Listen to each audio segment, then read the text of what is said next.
तो राजस्थान में अशोक गहलोत सरकार के कितने मंत्री चुनाव हार रहे हैं? 50%, 60%, 70%, 80%? इसका एक आकलन करने की कोशिश करेंगे। नमस्कार, मैं हूं आपका दोस्त विजय विद्रोही। आप मुझसे जुड़ चुके हैं, इसके लिए आप सबका तहे दिल से शुक्रिया। और अगले 8-10 मिनट में आपसे जुड़े रहने की कोशिश करूंगा। वही मूल सवाल कि राजस्थान में अशोक गहलोत सरकार के कितने मंत्री चुनाव हार रहे हैं, हार सकते हैं या फंसी हुई है उनकी सीट, इसका एक आकलन करने की कोशिश करेंगे। कुल मिलाकर 30 मंत्री हैं, जिसमें मुख्यमंत्री शामिल है। 200 की विधानसभा है और 30 से ज्यादा हो नहीं सकते, 15% से ज्यादा हो नहीं सकते। इसके अंदर एक राजेंद्र गुड़ा थे जिनको बर्खास्त कर दिया गया, महेश जोशी जिनको टिकट नहीं दिया गया, लालचंद कटारिया और हेमाराम बिश्नोई, इन्होंने हेमाराम चौधरी, माफ कीजिएगा, इन्होंने चुनाव लड़ने से मना कर दिया। तो कुल मिलाकर रह गए 26 मुख्यमंत्री समेत। इसमें से 4 की हालत 4 या 5 को सेफ बताया जा रहा है जो चुनाव निकालने में कामयाब हो जाएंगे। बाकी 22 फंसे हुए हैं, 20-22 फंसे हुए हैं। 20-22 फंसे हुए हैं, उसमें भी करीब करीब कहा जा रहा है कि 4 या 5 की स्थिति फंसे हुए में थोड़ी सी ठीक बताई जा रही है, बाकी बुरी तरह से फंसे हुए हैं। कोई अपने कर्मों के कारण फंसा हुआ है, कोई जाति समीकरण बिगड़ने के कारण फंसा हुआ है, कोई बागी खड़े होने के कारण फंसा हुआ है, और कोई त्रिकोणीय मुकाबले, चतुष्कोणीय मुकाबले के चक्कर में फंसा हुआ है। अब कुल मिलाकर ये क्यों कहा जा रहा है कि 67% यानी 2/3 चुनाव हार जाएंगे, यानी हर दूसरा मंत्री चुनाव हार सकता है, ये कहा जा रहा है। ये क्यों कहा जा रहा है? तो इसका है बड़ी वजह कि पिछले 2003 से आंकड़े जो सामने आ रहे हैं उसका पहला थोड़ा स्टडी कर लेते हैं, उससे आपको ये वीडियो समझने में आसानी होगी। 2003 में गहलोत सरकार के 19 मंत्री चुनाव हारे थे। इसमें डॉक्टर कमला, गुलाब सिंह शक्तावत, खेत सिंह राठौड़, हरेंद्र मिर्धा जो अभी भी चुनाव में खड़े हुए हैं, माधो सिंह दीवान जो बाद में बीजेपी में चले गए थे, डॉक्टर जितेंद्र सिंह, इंदिरा मायाराम अब इस दुनिया में नहीं है। इंदिरा मायाराम 33,000 से हारी थी और गुलाब सिंह शक्तावत 32,000 से हारे थे। और ये बड़े धाकड़ मंत्री हुआ करते थे, इनकी बड़ी पैठ हुआ करती थी, उस समय इनकी बड़ी तूती बोलती थी। लेकिन मतदाताओं ने अलग अलग वजह से कि मतदाताओं के संपर्क में नहीं रहते, भ्रष्टाचार के आरोप थे कुछ पर, जनता से किए गए वादों की अनदेखी की, चुनाव के समय कार्यकर्ताओं ने विरोध किया, जनसंपर्क से कटे रहे, अपनी कॉन्स्टिट्यूंसी में जाना कम कर दिया, दुख सुख में जाना कम कर दिया। ये बड़ी वजह रही, ये बाकी के चुनाव में भी वजह रही। ऐसा नहीं है कि गहलोत के मंत्री हारते रहे, वसुंधरा के मंत्री भी हारते रहे। 2008 में वसुंधरा सरकार के 13 मंत्री चुनाव हार गए थे, जिसमें प्रताप सिंह सिंघवी, सांवरलाल जाट, यूनुस खान, कनकमल कटारा, मदन दिलावर शामिल थे। जिसमें कनकमल कटारा तो दक्षिण राजस्थान से प्रमुख आदिवासी नेता थे, 32,000 वोटों से हारे थे। यूनुस खान की भी 16,000 से हार हुई थी। अब 2013 आता है, 2013 में अशोक गहलोत सरकार के 24 मंत्री हार गए थे, यानी करीब करीब पूरा मंत्रिमंडल, 30 मैक्सिमम हो सकते थे। एक अशोक गहलोत हो गए, बाकी बच गए 29। अगर 29 थे, एक का जगह हो सकता खाली हो, तो उसमें 2-4 को छोड़कर बाकी सब निपट गए थे। बीना काक 42,000 से हारी थी, जो बड़ी टॉप शॉट नेता हुआ करती थी। दुरुमिया 40,000 से हारे थे। हेमाराम चौधरी जो इस समय चुनाव से हट गए हैं, वो 33,255 वोटों से हारे थे 2013 में।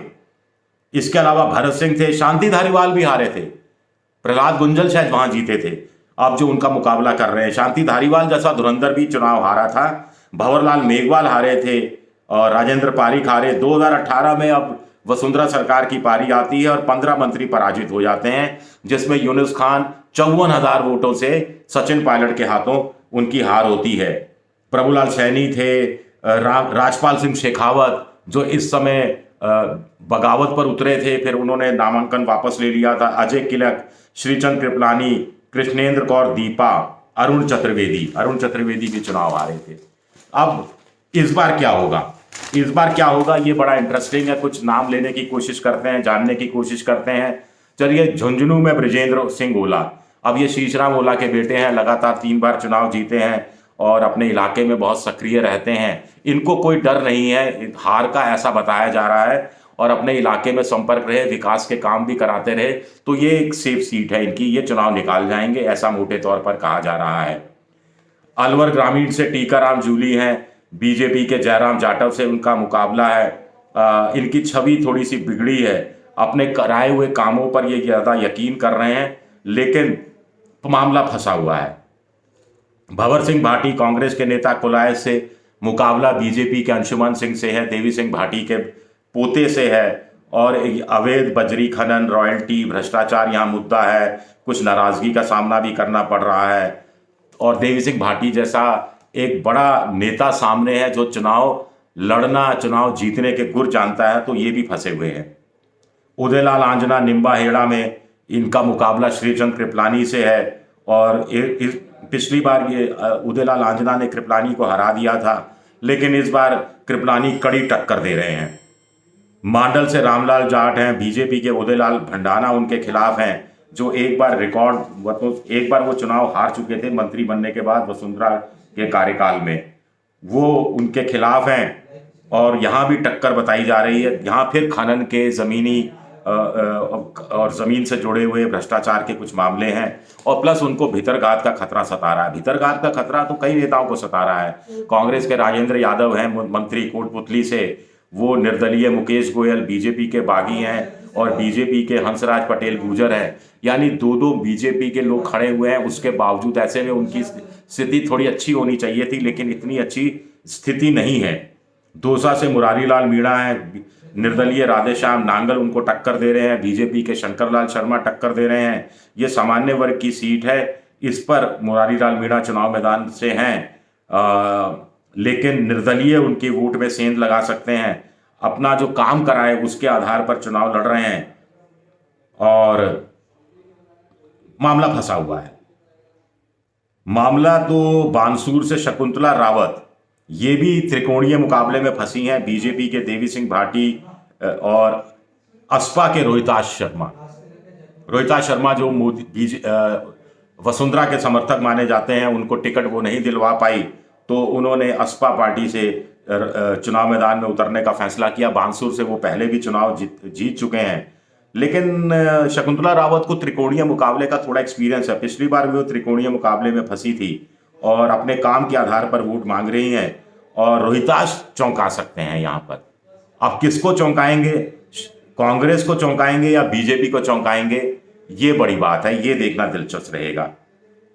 सांचौर से सुखराम विश्नोई है, बीजेपी के देवजी पटेल हैं, बसपा के शमशेर अली हैं, निर्दलीय जीवाराम चौधरी हैं, और यहाँ मुकाबला बड़ा टफ है। सुखराम विश्नोई के सामने स्थितियां साफ ठीक होनी चाहिए थी, क्योंकि बीजेपी से देवजी पटेल, फिर उनके निर्दलीय बागी जीवाराम चौधरी, उसके बावजूद जीवाराम चौधरी को टक्कर में ज़्यादा बताया जा रहा है, और 59,000 वोट उन्होंने 49,000 वोट पिछली बार लिया था, लेकिन इस बार वो बीजेपी के खाते में सेंध लगा सकते हैं, जिससे सुखराम विश्नोई की राह थोड़ी आसान हो सकती है, ये बात कही जा रही है।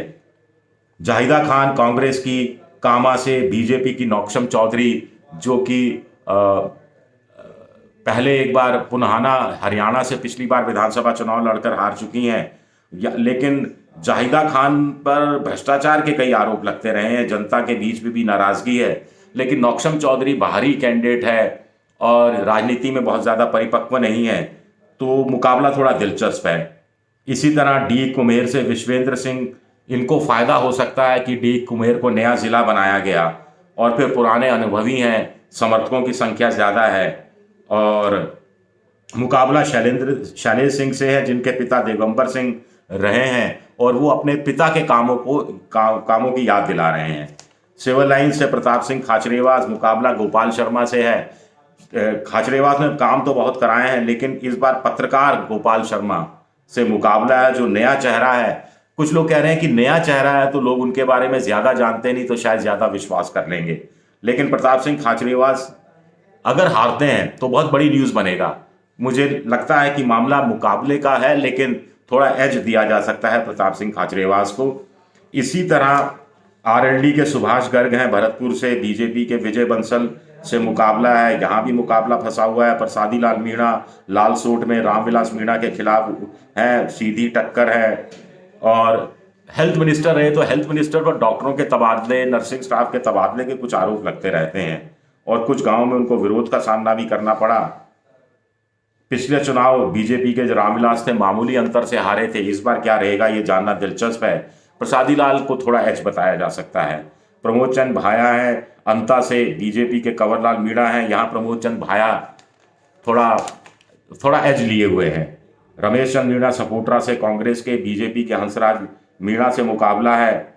लेकिन रमेश चंद मीणा की थोड़ी लोग कहते हैं बोली बड़ी सख्त है, थोड़ा बोलने का मुलायम, थोड़ी मिठास लानी चाहिए, मोदी जी से कुछ सीखना चाहिए मुझे लगता है। और पोखरण से साले मोहम्मद कांग्रेस के, बीजेपी के महेंद्र प्रतापपुरी महाराज से मुकाबला है। ये रिपीट हो रहा है, पिछली बार भी दोनों के बीच में मुकाबला हुआ था जिसमें पिछले चुनाव साले मोहम्मद सिर्फ 872 वोटों से जीते थे, लेकिन इस बार चुनाव अलग है और स्थितियां भी थोड़ी सी अलग हैं। तो ये देखना दिलचस्प होगा कि 5 साल मंत्री रहने के बाद उन्होंने कितने दोस्त बनाए, कितने दुश्मन बनाए, वो तय करेगा कि साले मोहम्मद क्या करते हैं और धर्म की राजनीति बीजेपी की क्या चलती है, वो ध्रुवीकरण में कामयाब होती है नहीं होती है, इस पर यह चुनाव का नतीजा बहुत कुछ डिपेंड करेगा। हिंडोली में कांग्रेस के अशोक चांदना है, बीजेपी के प्रभुलाल सैनी से मुकाबला है। कृषि मंत्री रह चुके हैं वसुंधरा राजे सरकार में प्रभुलाल सैनी। अशोक चांदना के पास स्पोर्ट्स मंत्रालय था। दोनों के बीच सीधा मुकाबला है और ऐसा माना जा रहा है कि जो भी जीतेगा मामूली अंतर से जीतेगा। वैर से भजनलाल जाटव कांग्रेस के बहादुर सिंह कोहली से मुकाबला कर रहे हैं और कड़ा मुकाबला है। पीडब्ल्यूडी मंत्री थे वो, तो कुछ भ्रष्टाचार के भी आरोप लगे और लेकिन अपने जो काम किए उन्होंने पीडब्ल्यूडी मंत्री के रहते, उनको वो आधार बना रहे हैं। बीकानेर पश्चिम से बीडी कल्ला कांग्रेस के बड़े सीजन नेता हैं, हालांकि बीच में एक तो 2 बार लगातार चुनाव वो हारे थे, फिर भी पिछली बार उनको टिकट मिल गया था। बीजेपी के जेठानंद व्यास से मुकाबला है, जो बीजेपी ने एक नया चेहरा उतारा है। धर्म यात्रा निकालने की वजह से वो चर्चा में रहे, हिंदूवादी चेहरा। यहाँ भी ध्रुवीकरण पर बहुत कुछ निर्भर करेगा और लेकिन पुराने नेता हैं, अनुभवी नेता हैं, चुनाव लड़ना चुनाव जीतना जानते हैं। ये अब आप कहेंगे कि 2 बार तो चुनाव हारे थे, परिस्थितियां कई बार आपका साथ भी नहीं देती, तो ये चुनाव इस पर भी देखना दिलचस्प रहेगा। शांति धारीवाल, इनका जिक्र करना मैं कैसे भूल गया। कोटा उत्तर से प्रहलाद गुंजल से मुकाबला। गुंजल एक बार यहाँ से विधायक बन चुके हैं और सीधी टक्कर है। विकास के काम, सिग्नल फ्री करना कोटा को, लेकिन उनके साथ विवाद भी जुड़ा रहा। लेकिन पुराने नेता है और ऐसा लग रहा है कि इस बार वो 80 साल की उम्र है, शायद वो जनता के बीच में इस रूप में भी जा रहे हैं ये कि आखिरी चुनाव है उनका और ये चुनाव जीत जाएंगे। ऐसी कुछ लोग कह रहे हैं कि वो थोड़ा आगे बने हुए हैं, जीत हार की बात अभी हम नहीं करते। गोविंद राम मेघवाल खाजूवाला से, विश्वनाथ मेघवाल से मुकाबला है, सीधा मुकाबला है। पिछली बार भी विश्वनाथ चुनाव मैदान में थे। खनिज के अवैध खनन का मुद्दा लंबे समय से गोविंद राम मेघवाल के खिलाफ चल रहा है, लेकिन ये चुनाव में कितना असर डालेगा कितना नहीं, ये देखना दिलचस्प होगा। तो कुल में बागी डोरा की भी बात कर लेते हैं। महेंद्रजीत सिंह मालवीय बीजेपी के, कृष्णा कटारा से मुकाबला है, सीधी टक्कर है और कुछ नाराजगी लोगों के बीच में है, लेकिन बाहरी क्षेत्र में जो आदिवासी के अलावा जो बाहरी क्षेत्र में मालवीय मजबूत दिख रहे हैं। नया चेहरा है बीजेपी का, महिला होने का कुछ लाभ मिल सकता है, लेकिन मालवीय को हम एच दिया जा सकता है यहाँ पर। तो कुल मिलाकर ये कहानी ममता भूपेश की सिकराय से विक्रम वंशीवाल से मुकाबला है, तो थोड़ा एच ममता भूपेश को महिला होने के नाते भी दिख सकता है, लेकिन कुछ समीकरण थोड़े इस बार वहाँ बिगड़े हैं, उसको वो अपने पक्ष में कितना कर पाएंगी इस पर वो डिपेंड करेगा। चलिए, शुक्रिया मेरा ये वीडियो देखने के लिए। पसंद आए तो लाइक कीजिए, सब्सक्राइब कीजिए, शेयर कीजिए और घंटी जैसी आकृति बेल आइकन दबा दीजिए ताकि नया वीडियो आए तो तत्काल आपको जानकारी मिल जाए। अगर मेरा वीडियो पसंद आए तो सब्सक्राइब कीजिए, शेयर कीजिए, लाइक कीजिए, ज़रूर कीजिए। शुक्रिया आपका, बहुत बहुत शुक्रिया।